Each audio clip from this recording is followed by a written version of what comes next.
नमस्कार, मैं अतुल आदित्य। आप देख रहे हैं सच तक भारत लाइव और मगधी बेला।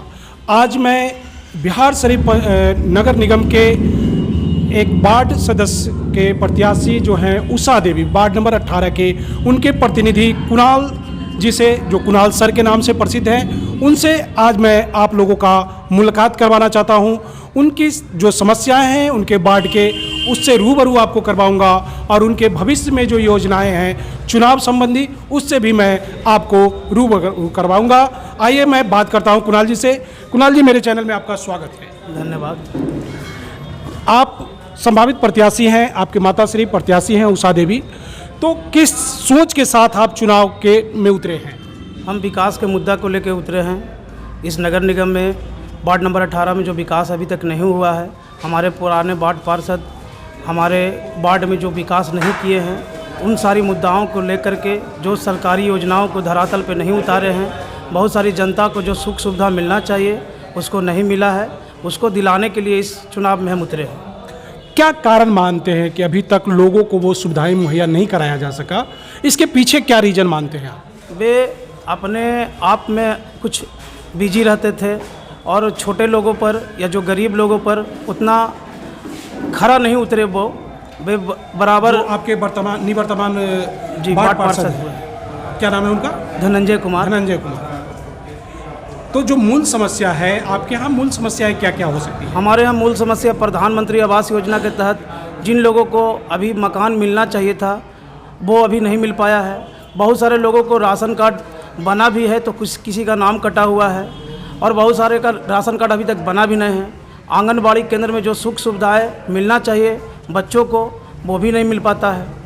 तो क्या इन समस्याओं को, अगर आप चुनाव जीतते हैं, तो क्या इन मूलभूत सुविधाएं जो है जिसकी कमी आप गिना रहे हैं, क्या उनको पूरा कर पाएंगे आप? हम उन सारी समस्याओं को जो अभी तक गरीबों को नहीं मिल पाया है या हमारे वार्ड के अन्य जनताओं को नहीं मिल पाया है, उनको सारी सुख सुविधाओं को लेकर सरकार के जितने भी जो योजना है उसको धरातल पर उतारना मेरा पहला प्राथमिकता होगा। इसके लिए क्या रोड मैप है आपके पास? कुछ इस तरह के आपने रूपरेखा खींचा है कि मुझे किन मुद्दों पर पहले काम करना है, किसकी प्राथमिकता होगा, कौन सेकेंडरी होगा, ऐसा? कुणाल जी, चूंकि आप एक शिक्षक भी रहे हैं, चूंकि आपके नाम के साथ सर जुड़ा हुआ है, तो क्या आप शिक्षा से आपका वास्ता रहा है?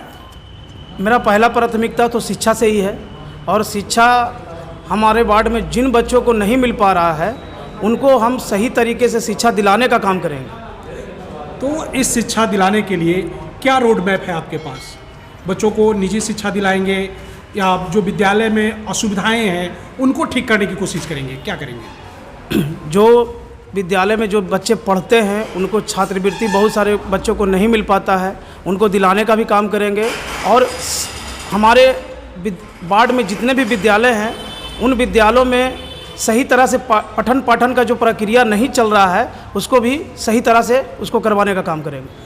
अच्छा, नाली जल, नल योजना, सड़क, इन सब चीज़ों का क्या स्थिति है आपके वार्ड में? हमारे वार्ड में नल जल योजना का तो पाइप बिछ गया है, लेकिन बहुत सारे ऐसे घर हैं जहां पानी नहीं गिर पा रहा है।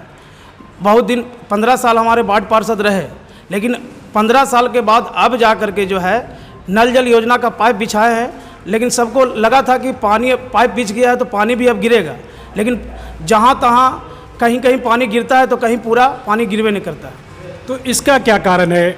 इसमें आप धांधली मानते हैं? हमारे वार्ड में मोहल्ले 4-5 मोहल्ले आते हैं, तो हम तो सोचते थे कि हर मोहल्ले में कम से कम बोरिंग हो जाए तो जिससे वाटर सप्लाई बढ़िया से हो, लेकिन एक ही बोरिंग करवा करके अपने वार्ड अपने एक मोहल्ले में खुद करवा करके और दूरी पड़ता है जिसके कारण पानी सही से नहीं पहुंच पाता है। तो इसको क्या मानते हैं आप? मोहल्लों में भेदभाव मानते हैं कि जो आपके वार्ड पार्षद हैं वो भेदभाव करते हैं दूसरे मोहल्ले से? नहीं, हम तो ऐसा नहीं सोचते हैं कि भेदभाव करना चाहिए उनको, लेकिन उनका क्या विचार है वो तो अपने खुद सोच सकते हैं।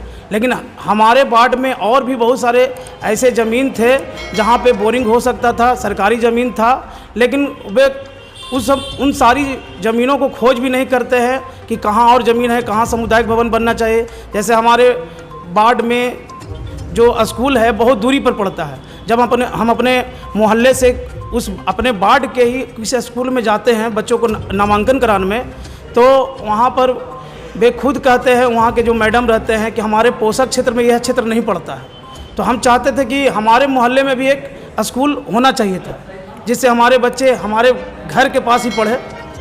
तो ये तो पदित पदाधिकारी जैसे बीओ हो गए, डीओ हो गए या ब्लॉक पदाधिकारी हो गए, उनसे कभी इन मुद्दों पे बात की है आप? मुद्दा तो बहुत बार उठाए थे हम लोग। जब हम बच्चों का एडमिशन करवाने जाते थे, हम खुद टीचर थे, तो कोई बच्चों का एडमिशन करवाने के लिए जब जाते थे तो बराबर हमको यही वहाँ से मिलता था जवाब कि आपका पोषक क्षेत्र, एक मेरे वार्ड में पड़ता है, सिंगारहाट में स्कूल है, और एक मेरे कागजी मोहल्ला में स्कूल है, और हमारा जो मोहल्ला है बौली पर है, एतवारी बाज़ार है।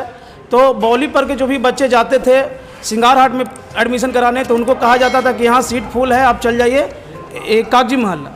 अब कागजी मोहल्ला जब जाते तो बोलते कि मेरा पोषक क्षेत्र में नहीं है, आप चल जाइए सिंगारहाट। डगरा का बैगन बना दिया गया है कि इधर से उधर उनको टहलने के लिए दिया जाता है, कहीं पे उचित व्यवस्था नहीं मिलता है। यही कहना है? मानिए तो सब सही बात है कि जिस तरह से हमारे बच्चों को जो शिक्षा मिलना चाहिए वो सही तरह से यही कारण से नहीं मिल पा रहा। तो आप अपने वार्ड के सदस्यों से क्या अपील करना चाहेंगे इस मुद्दे पे? मैं अपने वार्ड के सदस्यों से अपील करना चाहता हूं कि एक बार हमें मौका दें, और जो भी समस्या अभी तक है उसको मैं सुधारने का प्रयास करूंगा और उसको धरातल पर उतारने का प्रयास करूंगा। अभी आप हमारी बातचीत सुन रहे थे कुणाल जी से।